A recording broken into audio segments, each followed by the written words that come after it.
எண்ணங்களை விட அதிகமான ஒரு வலிமையான ஒன்று இருக்குது. அதுதான் பார்த்திங்கன்னா உணர்வுகள். உங்களோட எண்ணத்தின் உணர்வுகள் ரொம்ப எதிர்மறையாக உங்கள் மனசில் செட் ஆகிட்டீங்க. அதை ஃபஸ்ட்டு புரிஞ்சுக்கிங்க. அதெல்லாம் இருந்ததுனால தான் இந்த மாதிரி பிரச்சனைகள், இந்த மாதிரி சூழ்நிலைகளே நமக்கு வந்ததுங்கிறத ஃபஸ்ட்டு தில்லாக அக்செப்ட் பண்ணிக்கங்க. எனக்கு லா ஆஃப் அட்ராக்ஷன் தெரியும், நான் இந்த குருமார்கள்கிட்ட 10 வருஷமாக இருந்தேன், எனக்கு எல்லாமே நீங்கள் சொல்கிறதெல்லாம் புரியுது சார், ஆனால் எதையுமே செயல்படுத்த மாட்டேன்னா உங்களுக்கு ஒரு ரிசல்ட்டுமே வராது. ஏன், இன்னும் சொல்லப்போனால் இறைவனே உங்கள் கூட இருந்தாலும் உங்களோட சூழ்நிலைகளுக்கு, உங்களோட பிரச்சனைகளுக்கு சொல்யூஷன் வராது. ஒரு நல்ல தொழில் கிடைக்கும், நல்ல வேலை கிடைக்கும், நல்ல வருமானம் கிடைக்கும், திருமணம் ஆகும், உடல் நலமாக இருக்கும். இவ்வளோ தானே தேவை நமக்கு. ஸோ இந்த 5 விஷயங்களை நீங்கள் செயல்படுத்தினீங்கன்னா உங்கள் வாழ்க்கையில் ஒரு ஃப்ராக்ஷன் ஆஃப் செகண்டில் அந்த மாற்றம் உண்டாயிடும். அந்த மாற்றம் உண்டாயிடுச்சுன்னா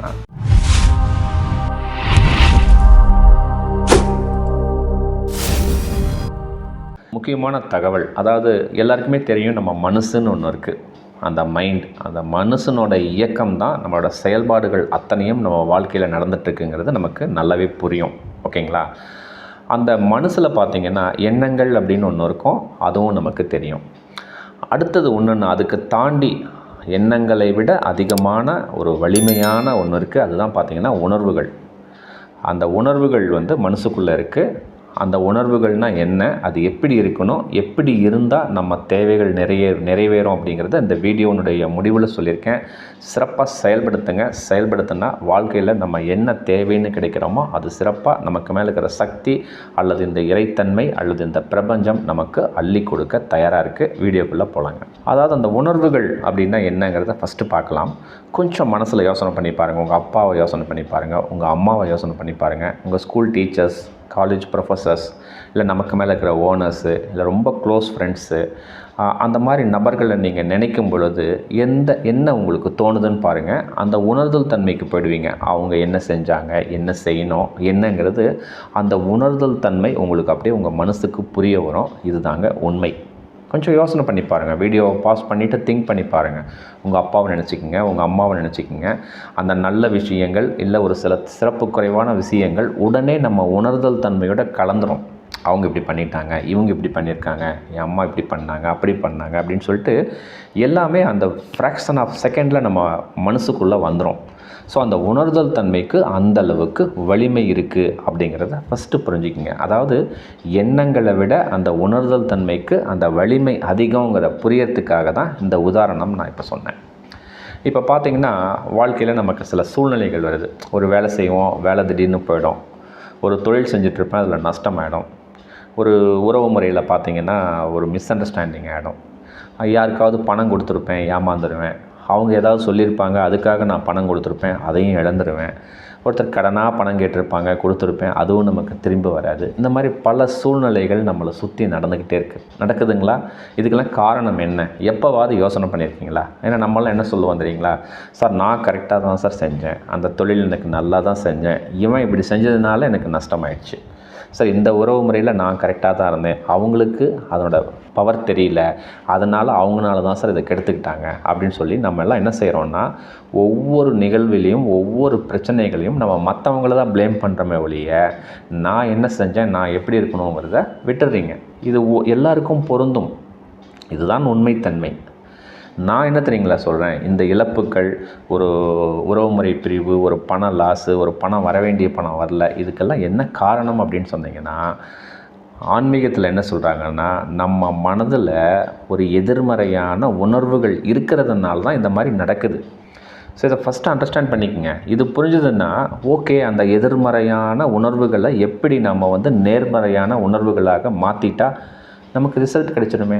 புரியுதுங்களா? நம்மளாம் என்ன நினைக்கிறோன்னா அந்த எதிர்மறையான உணர்வுகளை அப்படியே வச்சுக்குவேன், ஆனால் எனக்கு சொல்யூஷன் வேணும். என்ன அஃபர்மேஷன் சார் போடுறது, இந்த அஃபர்மேஷன் போட்டால் எனக்கு ரிசல்ட் வந்துடுமா, எனக்கு ஒருத்தர் பணம் கொடுக்கணும், நான் ஃபாரின் போகிறதுக்காக எங்கள் பையன் போகிறதுக்காக ஒரு 10 லட்ச ரூபா பணம் கொடுத்தேன், அந்த ஏஜென்ட் ஏமாற்றிட்டான், எனக்கு அந்த பணம் வேணும், இன்றைக்கி வரைக்கும் வரல, 5 வருஷம் ஆச்சு அப்படின்னு சொல்லிட்டு பல கேள்விகளை நீங்கள் தொடுத்துட்டே இருக்கிறீங்க. ஆனால் முக்கியமான காரணம் நம்ம மனசில் எண்ணங்களுடைய அந்த உணர்வுகள் சரியாக இல்லைங்கிறத புரிஞ்சிக்கல.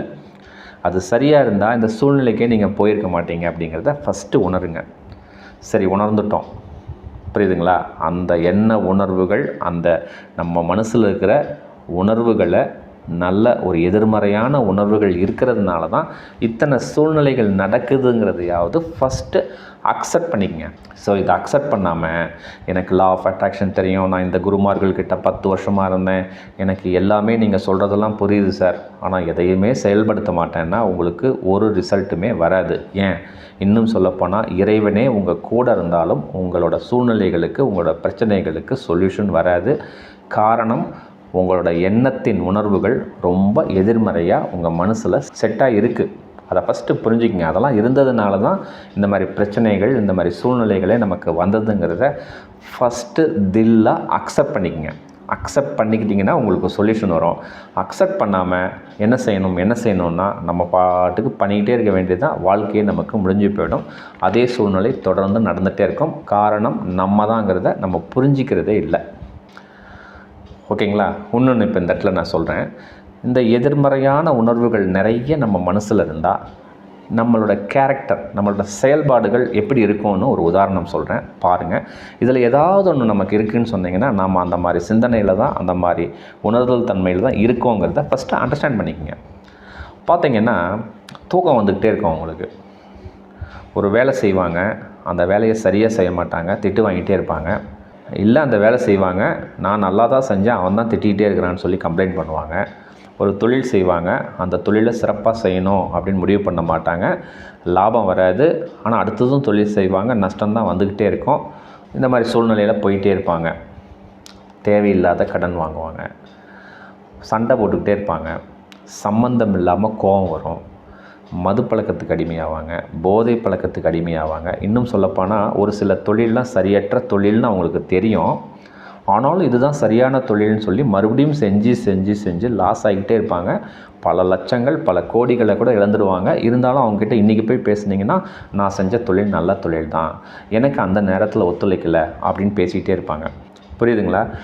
அப்புறம் பார்த்திங்கன்னா இவங்க இதுக்காக பணம் கொடுக்க சொன்னாங்க சார், அதனால் நான் கொடுத்துட்டேன், ஆனால் எனக்கு பணம் வரல அப்படின்னு சொல்லிட்டு மற்றவங்கள ப்ளேம் பண்ணுவாங்க. பணம் கொடுத்தது என்னவோ இவங்களாக தான் இருக்கும். இவங்க ஒரு ஆசையின் காரணமாக, ஒரு ரிலேஷன்ஷிப்காக அந்த பணத்தை கொடுத்துருப்பாங்க. இன்றைக்கி பணம் வரலங்கும்போது மற்றவங்களாம் ஏமாற்றிட்டாங்க அப்படின்னு சொல்லி மற்றவங்கள ப்ளேம் பண்ணுவாங்க. அப்புறம் இன்னும் சொல்லப்போனால் ஒரு படி மேலே சொன்னால் தேவையில்லாத வம்புக்கு இழுப்பாங்க. அப்புறம் நானாக செஞ்சேன், ஏன் அந்த மாதிரி செஞ்சேன் அப்படின்னு சொல்லி நம்மளையே திருப்பி கேட்பாங்க. ஏன் இவங்கெல்லாம் ஒரு கொலை செய்ய கூட தயங்க மாட்டாங்க, ஆனால் கொலை செஞ்சதுக்கப்புறம் எதனால் செஞ்சேன்னு எனக்கு தெரியல அப்படின்னு புலம்புவாங்க. அதே மாதிரி ஒரு முக்கியமான ஒரு தொகை, இந்த தொகை இதுக்காக பயன்படணும்னு நீங்கள் அவங்கக்கிட்ட கொடுத்தீங்கன்னா கொஞ்சம் கூட சம்மந்தம் இல்லாமல், கொஞ்சம் கூட பொறுப்பே இல்லாமல் அந்த தொகையை வேறு எதுக்கோ பயன்படுத்திட்டு என்ன செய்கிறதுன்னு தெரியல அப்படின்னு சொல்லி வந்து நிற்பாங்க. ஸோ நான் சொன்ன இத்தனை கேரக்டர்ஸ் பார்த்திங்கன்னா யாருக்கு இருக்குன்னு சொன்னிங்கன்னா, நம்ம மனசில் அந்த எதிர்மறையான உணர்வுகள் இருக்கிறவங்களுக்கு இத்தனை கேரக்டரும் இருக்கும். இத்தனை கேரக்டரும் இருக்கிறதுனால தான் அவங்களுக்கு ரிசல்ட், அந்த அவுட்புட் என்னங்கிறது வரல. இதனால தான் பார்த்திங்கன்னா நம்மளை சுற்றி சூழ்நிலைகள் எல்லாமே பிரச்சனையாகவே இருக்குது. புரியுதுங்களா? ஃபஸ்ட்டு இதை புரிஞ்சிக்கிங்க. இதை புரிஞ்சிக்கிட்டு ஸோ இந்த சூழ்நிலையில் எங்கேயாவது நம்ம ஒன்று ஸ்கிப் ஆகிருந்தோன்னா, இதில் ஒன்று பிடிச்சிட்டு இருந்தோன்னா, நமக்கு அந்த எதிர்மறையான உணர்வுகள் நம்ம மனசில் இருக்குதுன்னு நினச்சிக்கிட்டு அதில் வெளியில் வரத்துக்கு என்ன செய்யணும் அப்படின்னு முயற்சி செஞ்சிங்கன்னா சிறப்பாக வெளியில் வந்துடலாங்க. இப்போது பார்த்திங்கன்னா ஒரு எக்ஸாம்பிள் நான் சொல்கிறேன் பாருங்கள். எனக்கு மாதம் ஒரு 5 லட்ச ரூபா வேணும். எனக்கு சீக்ரெட் தெரியும், லா ஆஃப் அட்ராக்ஷன் தெரியும், பிரபஞ்சம்னா என்னன்னு தெரியும், இறைத்தன்மை அடைய தெரியும், எல்லாமே எனக்கு தெரியுங்க. ஆனால் நான் 5 லட்ச ரூபா இல்லை ஒரு 10 லட்ச ரூபா மாதம் எனக்கு பணம் வரணும்னு நினைக்கிறேன், வரல. ஏன் வரல? உங்களுக்கு தான் எல்லாமே தெரியுமே, ஏன் வரல? எப்போவாது யோசனை பண்ணியிருக்கீங்களா?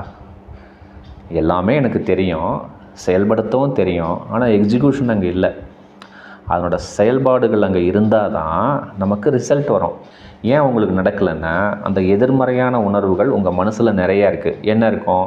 ஐயோ, இந்த பணம் நமக்கு வந்துருமா வராதா, இந்த பணத்தை அவன் கொடுத்துருவானா கொடுக்க மாட்டானோ, இந்த பணம் வந்தால் நம்ம என்ன செய்கிறது, இது எப்படி நம்ம பாதுகாக்கிறது அப்படின்ட்டு தேவையில்லாத எதிர்மறையான உணர்வுகள் மனசில் ரொம்ப இருக்கிறதுனால உங்களுக்கு சீக்ரெட் தெரிஞ்சிருக்கலாம், மெடிடேஷன் தெரிஞ்சிருக்கலாம், ஒரு குருமார்களோட 15 வருஷம் இருந்திருக்கலாம், பிரபஞ்சம்னா என்ன, பிரபஞ்சத்தோடு என் கனெக்டே ஆகிருக்கலாம். இருந்தாலும் உங்கள் தேவைகள் நடக்காது. காரணம், அந்த எதிர்மறையான உணர்வுகள் உங்கள் மனசில் அதிகமாக இருக்கிறதுனால தான் நடக்கலை. புரியுதுங்களா? இன்னும் ஒரு உதாரணம் சொல்கிறேன். இப்போ நீங்கள் உங்களுக்கு நல்லா புரியும்னு நினைக்கிறேன். ஃபார் எக்ஸாம்பிள் என்கிட்ட ஒரு 500 கோடி ரூபா இருக்குங்க. இல்லை எனக்கு மிகப்பெரிய பணம் ஒரு 500 கோடியோ 1000 கோடியோ இருக்குது. நான் ஒரு பேங்க்கில் டெபாசிட் பண்ணிட்டேன்.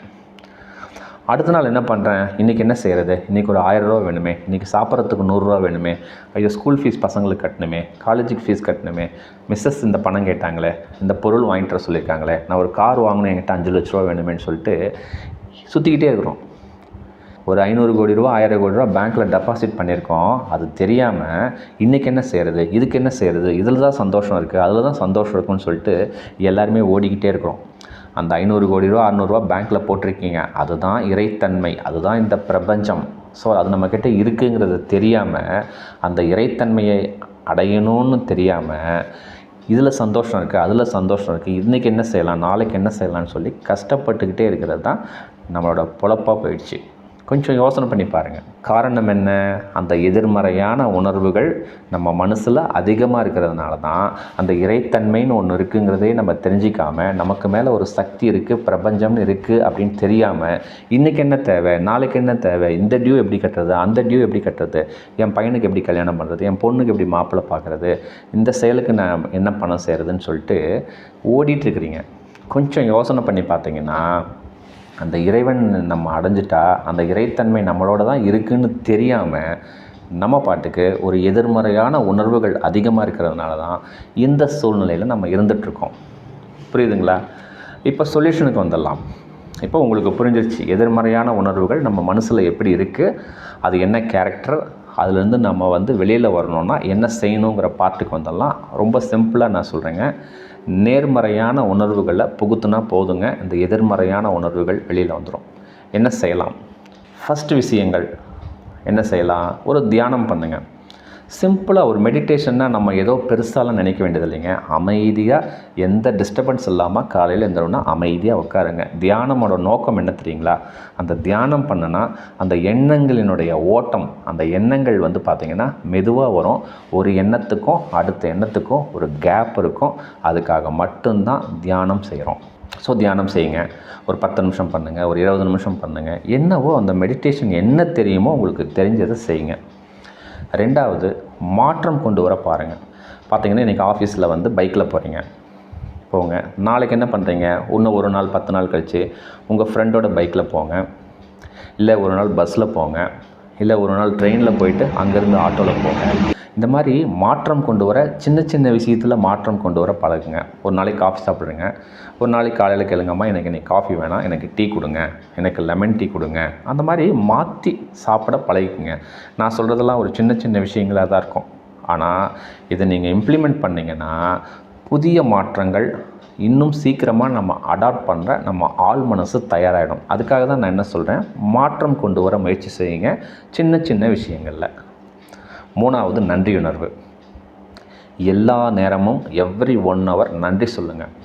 நம்ம வாழ்க்கையில் கிடைச்ச பணத்துக்கு, பொருளுக்கு, நபருக்கு நன்றி சொல்லுங்கள். எனக்கு இந்த சட்டை கிடச்சிருக்கு, எனக்கு ஒரு கார் கிடச்சிருக்கு, நான் ஒரு பைக் வச்சுருக்கேன், நான் ஒரு வீடு வாடகை வீட்டில் இருக்கேன், நான் ஒரு ஆஃபீஸில் ஒர்க் பண்ணுறேன், என்னோடய ஃப்ரெண்ட்ஸ் இருக்காங்க, எனக்கு மனைவி இருக்காங்க, எனக்கு கணவர் இருக்காங்க, அப்பா இருக்காங்க, அம்மா இருக்காங்க. எல்லா விஷயத்துக்குமே நன்றி சொல்லுங்கள். தப்பே கிடையாதுங்க. மனதளவில் நன்றி சொல்லுங்கள். நேரெல்லாம் யார்கிட்டையும் போய் சொல்ல வேண்டியது இல்லைங்க.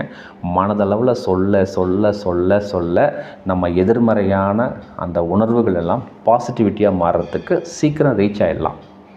ஸோ இப்போ 4வது விஷயம், செல்ஃப் டாக். செல்ஃப் டாக்னு என்ன தெரியுங்களா?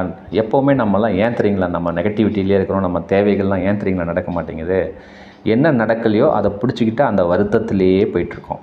செல்ஃப் டாக்னு என்ன தெரியுங்களா? நமக்கு என்ன தேவையோ அதை மனதளவில் சிறப்பாக கேட்கணும். இறைவன் கிட்ட கேட்குறதா இருந்தாலும் ஒன்று தான், பிரபஞ்சத்திட்ட கேட்குறதா இருந்தாலும் ஒன்று தான். ஸோ என்ன நமக்கு தேவையோ அதை கேட்கணும். ஒரு நல்ல வேலை வேணுமா, எனக்கு ஒரு அற்புதமான வேலையை இந்த இறைவன் நான் சந்தோஷப்படுற மாதிரி கொடுத்துட்டாரு, நல்ல வருமானத்தோடு கொடுத்துருக்காரு, நான் அற்புதமாக செயல்படுத்துகிறேன், அந்த சூழ்நிலையை அற்புதமாக உருவாக்கி கொடுத்துருக்கிறாரு, இறைவனுக்கு நன்றி. இது சொல்லலாம்ல. ஆனால் நம்ம என்ன சொல்கிறோம், இந்த இடத்துல இன்டர்வியூ அப்ளை பண்ணியிருக்கோம், அந்த வேலை நமக்கு கிடைக்குமா கிடைக்காதா, கிடைச்சா சம்பளம் தருவாங்களா தரமாட்டாங்களா, இந்த குழப்பமே நமக்கு தேவையில்லைங்க. சிம்பிளாக நம்ம கேட்க வேண்டியது அஃபர்மேஷன், செல்ஃப் டாக் பண்ணுங்கள். இப்போ ஒரு பிஸ்னஸ் பண்ணுறீங்க, என்ன பிஸ்னஸ் செய்கிறதுன்னு தெரியல, ஏன் இன்றைக்கி பிஸ்னஸில் லாஸ் ஆகிடுச்சின்னு கஷ்டப்படுறோம். கேட்க தெரியல, என்ன கேட்கலாம்? நல்ல ஒரு செல்ஃப் டாக் அஃபர்மேஷன் கொடுங்க. இறைவனர்களால் எனக்கு ஒரு அற்புதமான தொழில், நல்ல வருமானத்தோட சிறப்பாக கொடுத்துட்டேன், நான் சூப்பராக செஞ்சிட்ருக்கேன், நல்ல வருமானம் வந்துட்டுருக்கு, இறைவன் அந்த சூழ்நிலையை சிறப்பாக உருவாக்கி கொடுத்துருக்கிறாரு, இறைவனுக்கு நன்றி. இவ்வளோ தாங்க நம்ம சொல்வோம். நீங்கள் இந்த தொழில் வேணும், அந்த தொழிலில் இது வேணும், இந்த ஆர்டர் வரணும், இந்த பணம் வரணும், இதெல்லாம் கேட்க வேண்டிய அவசியமே இல்லை. அது நல்ல தொழிலாக இருந்தால் உங்களை செய்ய சொல்லும், இல்லைன்னா உங்களை அந்த தொழில் விட்டு விலகி போகும். புரியுதுங்களா? ஒரு திருமணம், ஒரு நல்ல மாப்பிள்ளை வேணும், இல்லை நல்ல ஒரு பொண்ணு வேணும், சிம்பிளாக கேளுங்க. ஒரு கேள்வியாக இருக்கலாம், ஏன் திருமண விஷயத்தில் எது நடந்தால் நான் ரொம்ப சந்தோஷமாக இருப்பேனோ அந்த சூழ்நிலையை இந்த இறைவன் எனக்கு நலமாக கொடுத்துட்ருக்காரு, நான் அற்புதமாக செயல்படுத்திகிட்ருக்கேன், இறைவனுக்கு நன்றி. முடிஞ்சு போச்சா? இது இல்லாமல் எனக்கு வயசாகிடுச்சு, ஒரு பொண்ணு கிடைக்க மாட்டேங்குது, மாப்பிள்ளை கிடைக்க மாட்டேங்குது, நான் பொண்ணுக்கிட்ட பேசுகிறேன், ஒரு தடவை பேசுகிறாங்க, அப்புறம் கட் பண்ணிடுறாங்க, என்ன செய்கிறதுனே தெரியல. இந்த குழப்பம், இந்த புலம்பரெலாம் காரணம் என்னன்னா, உங்கள் மனசில் எதிர்மறையான உணர்வுகள் நிறைய இருக்குதுன்னு அர்த்தம். நான் சொல்கிற இந்த ஃபார்முலாவை, இந்த செல்ஃப் டாக் ப்ராசஸை நீங்கள் செஞ்சு பாருங்கள், அற்புதமான மாற்றம் வரும். இன்னொன்று இந்த இடத்துல நான் சொல்லணும், ஒரு உடல் நலம் சரியில்லை, ஏதாவது ஒன்று, ஒரு மூட்டு வலி இருக்கலாம், ஒரு சுகர் இருக்கலாம், ஏதாவது ஒரு இருக்கலாம். அப்படின்னு இருக்கும் பொழுது நம்மளாம் என்ன செய்கிறோன்னா, மனதளவில் ஃபஸ்ட்டு ஒரு முயற்சி செய்யுங்க. சரி, ஓகே, இந்த இதுக்கு என்ன ட்ரீட்மெண்ட் எடுக்கலாம்? நீங்கள் இங்கிலீஷ் மெடிசன் பார்க்கலாம், ஆயுர்வேதிக் பார்க்கலாம், என்ன உங்களுக்கு பிடிக்குமோ அதை சிறப்பாக அந்த ட்ரீட்மெண்ட்டை பண்ணிவிடுங்க. பண்ணிவிட்டு மனதளவில் மாற்றம் கொண்டு வாங்க. இறைவனோட அருளால் என் உடல் அமைப்புகள் ரொம்ப உடல் நலத்தோடு சூப்பராக இருக்கேன், அந்த சூழ்நிலை இறைவன் எனக்கு சூப்பராக கொடுத்துருக்கிறாரு, இறைவனுக்கு மிக்க நன்றி அப்படின்னு சொல்லுங்கள். போதும். இதுதான் செல்ஃப் டாக். இந்த செல்ஃப் டாக்கை நீங்கள் இன்க்ரீஸ் ஆக என்ன ஆகும்னாங்க, எதிர்மறையான உணர்வுகள் நம்ம மனசுலேருந்து வெளியில் போயிட்டு, இது எப்போ உள்ள இன்டேக் ஆகுதா, உங்களுக்கு என்ன தேவையோ அந்த சொல்யூஷனை நோக்கி பண்ணலாம். ஒரு நல்ல தொழில் கிடைக்கும், நல்ல வேலை கிடைக்கும், நல்ல வருமானம் கிடைக்கும், திருமணம் ஆகும், உடல் நலமாக இருக்கும். இவ்வளோதானே தேவை நமக்கு. ஒரு நல்ல உறவு முறை எல்லாமே அமையும். ஓகேங்களா? இப்போ 4 பாயிண்ட் பார்த்துட்டோம். இப்போ 5வது பாயிண்ட், மன்னிப்பு. மன்னிக்க கற்றுக்குங்க. அதாவதுங்க, நமக்குள்ளே ஆப்போசிட்டில் இருக்கிறக்கும் நமக்கும் ஒரு சூழ்நிலை நடக்குது. கணவன் மனைவியாக இருக்கலாம், ஃப்ரெண்ட்ஸ் சர்க்கிளாக இருக்கலாம், யாராக வேணால் இருக்கலாம். ஒரு டிஸ்பியூட் வருதுன்னா காரணம் என்னென்னா, ஒரு மிஸ்கம்யூனிகேஷன் தான். நீங்கள் செஞ்சது அவங்களுக்கு பிடிக்கல, அவங்க செஞ்சது உங்களுக்கு பிடிக்கல. ஸோ எங்கேயோ ஒன்று தப்பு இருக்குது. அவங்கள கேட்டால் இவங்கள சொல்லுவான், இவங்கள கேட்டால் அவங்கள சொல்லுவான். இது இயற்கை. ஸோ அதனால் என்ன பண்ணுறீங்கன்னா, ஒரு மன்னிப்பு கேளுங்க. சரி, ஓகே, ஏதோ ஒரு சூழ்நிலையினால் நான் இப்படி செஞ்சுட்டேன், ஐ எம் எக்ஸ்ட்ரீம்லி சாரி அப்படின்னு மன்னிக்க பழகுங்க. நேராக கேட்கலன்னா கூட பரவாயில்லைங்க, அட்லீஸ்ட் மனதளவில் கேளுங்க. ஏதோ தெரியாமல் அவங்க செஞ்சிட்டாங்க, அவங்கள ஏதோ சூழ்நிலையினால் பண்ணிட்டாங்க, நல்லா இருக்கட்டும் அப்படின்னு மன்னிப்பு பண்ண பழகுங்க. இறைவனர்களால் அவங்க நல்லா இருக்கட்டும்னு ப்ளஸ் பண்ணுங்கள். ஸோ இந்த 5 விஷயங்களை நீங்கள் செயல்படுத்துனீங்கன்னா உங்கள் வாழ்க்கையில் ஒரு ஃப்ராக்ஷன் ஆஃப் செகண்டில் அந்த மாற்றம் உண்டாயிடும். அந்த மாற்றம் உண்டாயிடுச்சுன்னா நம்ம தேவைகள் என்னன்னு கேட்குறோமோ அதனை இந்த பிரபஞ்சம், அந்த பேங்க்கில் டெபாசிட் வச்சுருக்கோம் இல்லைங்க, 500 கோடி 1000 கோடி, அந்த மாதிரி கேட்குறப்பெல்லாம் கொடுத்துக்கிட்டே இருக்கும். சிறப்பாக செயல்படுத்துங்க. 5 விஷயம் நான் சொல்லியிருக்கேன். 1 தியானம், 1 மாற்றம், நன்றியுணர்வு, செல்ஃப் டாக்கு, மன்னிப்பு. இந்த 5ஐயும் செஞ்சு நம்ம மனசில் அந்த எண்ணங்களோட உணர்தல் தன்மையை எப்போ நீங்கள் பாசிட்டிவிட்டியாக இன்க்ரீஸ் பண்ணுறீங்களோ, நேர்மறையாக நீங்கள் செயல்படுத்துகிறீங்களோ, உங்கள் தேவைகள் என்னன்னு சொல்லுங்கள். அற்புதமாக நடக்கும். நடக்கலைன்னா எனக்கு வாட்ஸ்அப் பண்ணுங்கள். எப்படி நடத்தணும் அப்படிங்கிறது சிறப்பாக நான் சொல்கிறேன். அடுத்த வீடியோவில் இன்னும் சிறப்பான தலைப்பில் அற்புதமாக பேசலாங்க. மிக்க நன்றிங்க.